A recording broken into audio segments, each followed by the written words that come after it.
So once again, welcome you back to the new unit. It is Unit 3 towards Civil Disobedience. तो जब हम civil disobedience की बात करते हैं, ये है क्या एक्चुअली? पहले तो मीनिंग क्लियर होनी चाहिए। सिविल डिसओबीडियंस का मतलब है ब्रेकिंग सिविल लॉज। ठीक है, अगर हम लॉ की बात करें तो लॉ दो किस्म का होता है, सिविल एंड क्रिमिनल। क्रिमिनल तो ज़्यादा सीरियस काइंड ऑफ क्राइम्स होते हैं। सिविल थोड़े से lighter crime type of crime होते हैं, लाइक आप कह low income tax disputes, taxes पे करने, प्रॉपर्टी का डिस्प्यूट, थिंग्स लाइक दिस। तो सिविल लॉ को ब्रेक करना, ये गांधी जी का मकसद था, कॉलोनियल लॉज को ब्रेक करना जो इस नेचर के थे। So that was the civil disobedience movement and we find that आपका जो टॉपिक है, टॉपिक के शुरू में जो फर्स्ट पैराग्राफ है बहुत इंपॉर्टेंट है। उसमें दो तीन ऐसी जगह हैं जहां पर हम क्वेश्चन फ्रेम कर सकते हैं। इस इस टॉपिक के शुरू में ही पैराग्राफ में ही दिया हुआ है the reasons non cooperation movement को कॉल ऑफ क्यों किया गया। तो उन्हीं रीजंस को निकाल के वहां से एक पॉइंट्स की फॉर्म में बनाया हुआ है, reasons for the withdrawal of non cooperation movement. First is the spreading violence. Mahatma Gandhi was really worried about the rising violence because of non-cooperation movement, जिसमें हमने चौरी चौरा इंसिडेंट की बात पिछले वीडियो में भी की थी। Chauri Chaura is a place near Gorakhpur, Uttar Pradesh, and there a peaceful procession was going on. लोगों का एक शांति में प्रोसेशन चल रहा था और उसको कुछ कॉन्स्टेबल्स ने, जो कि वो भी इंडियन ओरिजिन के ही थे, उन्होंने टॉन्ट किया उन प्रोटेस्टर्स को। प्रोटेस्टर्स तो आगे निकल गए थे, पीछे दो चार रह गए थे और इन लोगों ने टॉन्ट किया उनको। जब उन लोगों ने इसका विरोध किया तो इन्होंने उनको मारना शुरू कर दिया। तो उन्होंने जब अपने साथियों को बुला लिया तो वो सारी भीड़ वापस आ गई। तो एकदम से ही अपने साथियों को पिटता हुआ देखकर वो गुस्से से भर गए और वो नॉन वायलेंस भूल गए। उन्होंने उनको चेज किया, वो दौड़ के पुलिस स्टेशन के अंदर चले गए, अंदर से बंद कर लिया, लेकिन लोगों ने बाहर से उसको आग लगा दी और बाद में उसमें 20 पुलिसमैन वो जल के मर गए थे। तो महात्मा गांधी को लगा कि ये वायलेंस स्प्रेड हो रही है, हमारे जो साथी हैं वो ट्रेंड नहीं है नॉन वायलेंस तरीके से फाइट करने के लिए। इनको भी बहुत कुछ सिखाना पड़ेगा, लाइक टॉलरेंस सिखानी पड़ेगी, बर्दाश्त कैसे करना है, अपने ग्राउंड पे खड़े रहना है। अगला बंदा आप पे चोट भी करता है, आपने पलट के जवाब नहीं देना, आपने बर्दाश्त करना है। वो मन में पेशेंस डेवलप करने, उनको लगा कि हमारे साथी इसके लिए तैयार नहीं, इनको और अभी ट्रेन करना पड़ेगा। तो इसकी वजह से महात्मा गांधी ने इस मूवमेंट को कॉल ऑफ कर दिया। ये इसका इमीडिएट कॉज था। Otherwise some Congress leaders were tired of mass struggles. वो लगातार इस आंदोलन से अब तंग आ चुके थे। उनको लगता था कि कोई बहुत ज्यादा कुछ अचीव नहीं हो रहा है। और तीसरा रीजन है, प्रोविंशियल काउंसिल इलेक्शंस अनाउंस हुए हुए थे and government of India act 1919 के अंडर इलेक्शंस करवाने थे और वो चाहते थे कि हम ये इलेक्शंस लड़ें, कांग्रेस के लीडर्स। तो 3 पॉइंट है आपके पास, 3 मार्क्स के क्वेश्चन के लिए क्वालिफाई करते हैं कि why non cooperation movement was called off. आगे थोड़ा सा और है कि ये जो प्रोविंशियल इलेक्शंस लड़ना चाहते थे कांग्रेस लीडर्स, ये क्यों लड़ना चाहते थे, उसके भी रीजंस हैं हमारे पास। Reasons for participating in elections to oppose British policies within the councils, कि ब्रिटिश की जो पॉलिसीज है, जो लॉ है, वो बनने के वक्त ही रोके, बजाय इसके कि पहले वो बन जाए और बाद में सड़कों पे प्रोटेस्ट करते रहें कि इसको वापस लो। हम क्यों ना इलेक्शन जीत के ही उन काउंसिल्स के अंदर चले जाएं और वहां ही इसको अपोज करें जब ये पास होने वाला हो। तो वो है यहाँ पर। दूसरा है आर्ग्यू फॉर रिफॉर्म्स। अगर हम उन काउंसिल्स के अंदर होंगे तो हम भारत में अलग अलग किस्म के रिफॉर्म्स, सुधार करने के लिए हम वहां शोर मचा सकते हैं, हम वहां आर्ग्यू कर सकते हैं उनसे कि ये रिफॉर्म्स करो। और तीसरा है demonstrate that these councils are not democratic. और अगर वो हमारी बात नहीं मानते हैं तो हम दुनिया भर को ये शो कर सकते हैं कि ये जो प्रोविंशियल काउंसिल्स बनाई है इलेक्शंस के बाद, ये डेमोक्रेटिक है नहीं जैसे ये लोग कहते हैं, क्योंकि ये लोग तो डेमोक्रेटिक वे में फंक्शन ही नहीं करते हैं, ये तो हमारी बात ही नहीं सुनते हैं। तो वो भी हम शो कर सकेंगे। तो हम इसके भी 3 पॉइंट्स बना चुके हैं आपके अगेन 3 मार्क्स के क्वेश्चन के लिए। 3 मार्क्स का क्वेश्चन आ जाए तब भी अच्छा है, अगर वो एमसीक्यू की फॉर्म में आ जाए तो तब भी आपको ये काम आ जाएंगे।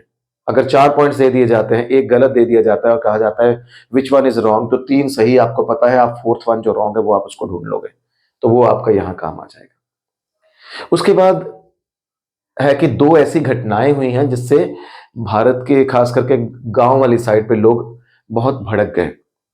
पहला है वो है द ग्रेट इकोनॉमिक डिप्रेशन। ये डिप्रेशन वो साइकोलॉजी वाला डिप्रेशन नहीं है, ये इकोनॉमिक डिप्रेशन है कि इकोनॉमी जो होती है वर्ल्ड की, उसके फेजेस होते हैं, कभी वो बहुत हाई पे होती है, कभी वो बहुत लो पे होती है। तो डिप्रेशन सबसे लोएस्ट पॉइंट है जिसमें बहुत मुश्किलें आती हैं लोगों को, अनएम्प्लॉयमेंट लेवल बहुत हाई चला जाता है, कंपनीज का प्रॉफिट नहीं होता, सेल्स डाउन हो जाती है, एक नेगेटिव एटमॉस्फेयर होता है, एक पेसिमिस्ट एटमॉस्फेयर होता है, तो उसको हम डिप्रेशन कहते हैं। तो इससे दुनिया भर में फूड के प्राइसेस क्रैश कर गए। और अगर हम थोड़ा सा इसमें से अगर जानना चाहें इसका रीज़न क्या है, अगर तुम लोगों को याद हो कि फर्स्ट वर्ल्ड वॉर में जर्मनी एक अलग कैंप में था और यूरोप के मोस्ट ऑफ द कंट्री जो वेस्टर्न यूरोप की हैं, फ्रांस है, उसमें इंग्लैंड है और रशिया, ये लोग अलग कैंप में थे। तो जब वॉर शुरू हुआ तो जर्मनी बीच में थी, इसने रास्ता ब्लॉक कर दिया, तो रशिया से जो बाकी यूरोप में और इंग्लैंड में फूड ग्रेन्स आती थी वो रुक गई कहीं ना कहीं। और ऐसे माहौल में अमेरिका ने फूड सप्लाई करना शुरू कर दिया England and the western Europe को। तो जब भी किसी चीज़ की डिमांड ज़्यादा हो, सप्लाई कम हो, प्राइजेस शूट कर जाती हैं। तो वीट के प्राइजेस बहुत ज़्यादा शूट कर गए, अनरीजनेबल। इससे अमेरिका में बहुत ऑप्टिमिज्म आ गया, लोग बड़े आशावादी हो गए, और वीट ग्रो करो और वीट ग्रो करो। तो बहुत ज़्यादा वीट ग्रो कर ली, लेकिन जब वॉर खत्म हो गया, जर्मनी को दबा दिया गया, तो रशियन सप्लाईज फिर से चालू हो गई और मार्केट नॉर्मल होनी शुरू हो गई। वो जो अनरीजनेबल हाई प्राइसेस थे वो क्रैश करके नीचे आने शुरू हो गए, और अमेरिका के पास जितना भी स्टॉक पड़ा था सारा का सारा वेस्ट होना शुरू हो गया। उसके लिए उसको कस्टमर्स मिलने हट गए, उस प्राइस पे कोई नहीं खरीदना चाहता था। एज अ रिजल्ट दुनिया भर में फूड ग्रेन के प्राइसेस क्रैश हो गए, और उसका असर भारत के किसानों को भी पड़ा। हमारे यहाँ पर भी जितने भी वो कमर्शियल क्रॉप्स थी उनके प्राइसेस क्रैश हो गए, और किसान जो थे वो बहुत बड़े लॉसेस में चले गए। ये पहली दिक्कत थी कि गांव वाली साइड पे गरीबी बहुत फैल गई। दूसरा, एक और बड़ी घटना हो गई कि गवर्नमेंट ऑफ इंडिया एक्ट 1919 को भारत के लिए बनाया गया था, और उस घटना में क्या हो गया कि उस एक्ट से इंडियंस हैप्पी नहीं थे, और इंडियंस की बात सुनने के लिए इंग्लैंड से एक कमीशन आया, साइमन कमीशन। 3 बंदों का कमीशन था, जाओ भारत में जाकर चेक करो इनकी मुश्किलें क्या है। इंडियंस ने कहना था कि हमारे लिए ही ये कमीशन आया है, हमारे कॉन्स्टिट्यूशन को रिफॉर्म करने के लिए, कि इसमें एक भी इंडियन मेंबर नहीं है। तो इंडियंस ने इसका अपोज किया। वो अपोजिशन कैसे की ऑफ साइमन कमीशन? ब्लैक झंडे लिए, नारा लगाया, go back Simon commission, go back. Muslim League और कांग्रेस, जो कि एक दूसरे के दूर हो गई थी नॉन कॉपरेशन के बाद, वो फिर से नजदीक आ गई और उन्होंने मिलकर प्रोटेस्ट किया कि हमने साइमन कमीशन को यहां से वापस भेज देना है। इसी ऑपोजिशन में लाला लाजपत राय, जो कि कांग्रेस का प्रोसेशन रन कर रहे थे, उनके सिर पे चोट लगी, लाठीचार्ज किया अंग्रेजों ने और उनकी डेथ हो गई। यही वो ऑपोजिशन ऑफ साइमन कमीशन था। तो इतना ज्यादा बड़े स्केल पे ऑपोजिशन होने लगा कि उस वक्त के जो वाइसरॉय थे, लॉर्ड इरविन, ये इन्होंने एक ऑफर दिया भारतीयों को। ऑफर क्या था? इरविन का ऑफर था that we will give you dominion status. Dominion status का मतलब है partial freedom, overall control Britishers का, उसके अंडर कुछ ऐसे सब्जेक्ट्स जिसमें भारतीयों को फ्रीडम मिल जाएगी, आप लॉ बना सकते हो, आप चला सकते हो। Partial freedom, dominion status. लेकिन कब? अनस्पेसिफाइड फ्यूचर, मतलब कभी दे देंगे फ्यूचर में। कांग्रेस को लगा ये बिल्कुल झूठ है, अगर तो आपने देना है तो स्पेसिफिक हो, अगर आप स्पेसिफिक नहीं दे रहे हो इसका मतलब आप नहीं देने वाले हो। अनस्पेसिफाइड फ्यूचर, ये पहला ऑफर था लॉर्ड इरविन का। सेकंड ऑफर था राउंड टेबल कॉन्फ्रेंस में पार्टिसिपेट करो, लंदन में जाकर राउंड टेबल कॉन्फ्रेंस। तो गांधी जी ने और कांग्रेस ने रिजेक्ट कर दिया, ये पहला राउंड टेबल कॉन्फ्रेंस था, हम कोई पार्टिसिपेट नहीं कर रहे हैं उसमें, ठीक है। और इसके साथ साथ ही जो हमारे यहाँ के कुछ रेडिकल लीडर्स थे, लाइक सुभाष चंद्र बोस, जवाहरलाल नेहरू, इनकी डिमांड्स और तेज हो गई। हमने कहा हमें नहीं डोमिनियन स्टेटस चाहिए, हमें चाहिए पूर्ण स्वराज, हमें चाहिए पूर्ण Swaraj. Okay, what is that? पूर्ण स्वराज मतलब हमें कंप्लीट कंट्रोल चाहिए इंडिया का। आप जाओ, हम चला लेंगे इंडिया को। और ऐसे माहौल में जो कांग्रेस में पुराने वाले लीडर्स थे, मॉडरेट्स जिनको कहते हैं, शांति दिमाग वाले, नरम दल, उनकी पॉपुलैरिटी घट गई और नेहरू, सुभाष चंद्र बोस जैसे गरम दल के लीडर्स जो थे उनकी पॉपुलैरिटी बढ़ गई। इन्होंने पूर्ण स्वराज मांगा। इन्होंने दो बातें कही यहां पर, एक तो हमें चाहिए पूर्ण स्वराज, और दूसरा कहा, तब लाहौर में 1929 में एक कांग्रेस का सेशन हुआ जिसके प्रेसिडेंट थे जवाहरलाल नेहरू।